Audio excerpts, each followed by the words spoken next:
Assalamualaikum warahmatullahi wabarakatuh. Halo semuanya, perkenalkan nama saya Nanda Triana, mahasiswa Prodi Ilmu Komunikasi Universitas Singapura Bangsa Karawang, kelas 3C. Di sini saya akan sedikit menjelaskan tentang paradigma interpretif dimulai dari pengertian hingga contoh kasusnya. Yang pertama, pengertian. Apa itu paradigma interpretif? Paradigma interpretif merupakan paradigma yang memandang bahwa kebenaran, realitas, atau kehidupan nyata tidak memiliki satu sisi, melainkan terdiri dari banyak sisi sehingga dapat dikaji dari berbagai sudut pandang.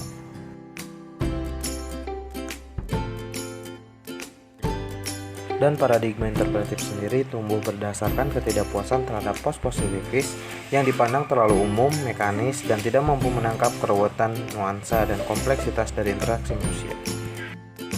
Selanjutnya ada prinsip dasar paradigma interpretif. Yang pertama, individu menyikapi sesuatu peristiwa yang ada di lingkungannya berdasarkan makna yang individu tersebut buat sendiri. Kedua, makna terbentuk karena adanya interaksi sosial yang dijalin dengan individu lain. Dan yang terakhir, makna yang didapat ataupun terbentuk akan dipahami oleh individu melalui proses yang juga berkaitan dengan hal yang dihadapinya. Lalu selanjutnya ada jenis data yang digunakan. Jenis data yang digunakan oleh para peneliti dalam metode paradigma interpretif adalah jenis data kualitatif, di mana data tersebut berbentuk kata atau kalimat verbal, bukan merupakan angka atau bilangan. Data ini didapat melalui teknis analisis mendalam dan tidak bisa didapat secara langsung. Selanjutnya ada tokoh dari paradigma interpretif. Yang pertama ada René Descartes. Dalam bukunya yang berjudul Principles of Philosophy, René Descartes mengungkapkan bahwa penjelasan didasarkan pada observasi terhadap benda dan gerak. Pendapatnya inilah yang kemudian menjadi pemicu timbulnya reaksi terhadap perspektif interpretif. Yang kedua ada Immanuel Kant dan Max Weber. Pada abad 18, Immanuel Kant sebagai filsuf idealis Jerman juga berpendapat bahwa manusia mempunyai pengetahuan yang independen dari dunia luar.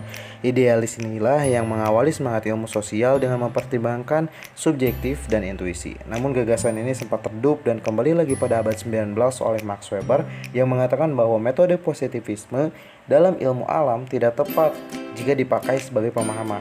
Maka dari itu, ia membuat gerakan interpretasi sosial yang mencatat makna-makna subjektivitas. Selanjutnya ada contoh kasus. Di sini saya mengambil salah satu contoh kasus yang dulu sempat ramai, yaitu pernikahan berbeda suku. Seperti yang kita ketahui, di Indonesia terdapat banyak sekali suku dan terdapat beberapa suku yang melarang penduduknya menikah atau berhubungan dengan suku tertentu. Contohnya antara suku Sunda dan suku Jawa.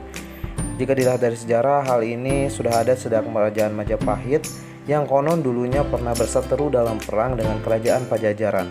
Selepas perang itulah yang sepertinya masih meninggalkan sisa-sisa permusuhan yang masih dianut sampai sekarang.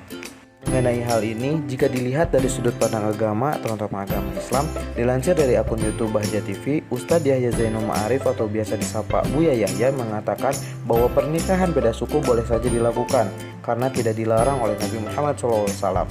Tidak ada di dalam Islam yang demikian itu. Suku Sunda boleh dengan suku Jawa, Melayu boleh dengan suku Jawa, itu biasanya ada hubungannya dengan keyakinan-keyakinan.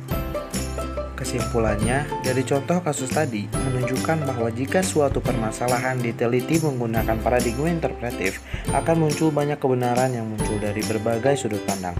Karena itu merupakan ciri paradigma ini di mana tak hanya mengandalkan satu sisi, namun juga memerlukan banyak sisi atau sudut pandang untuk mengkaji suatu permasalahan. Mungkin cukup sekian penjelasan materi mengenai paradigma interpretif dari saya.